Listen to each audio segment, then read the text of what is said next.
Hello, welcome to YouTube channel of Kanak Info System. Today I will show you how we can generate or import lot number or serial number of any manufacturing order products.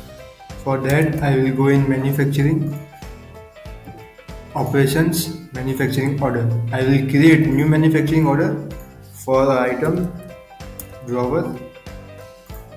Here bill of material will be generated here. Also the product which is required to generate components will be added here. Now I will set number, for example, which is required.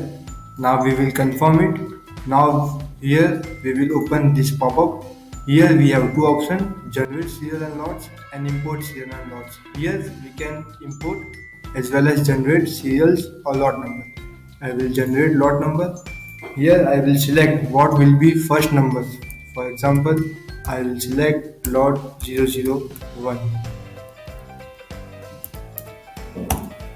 Now 25 we will set here, and also we will receive. In each lot we will select one quantity. Now we will generate. So here a lot has been selected with serial number also according to which number we have set there. Now we will save here. So here we will save this. Now we will go in products, lot number and serial numbers. We can see that here lot number has been generated according to which we have set there. Thank you.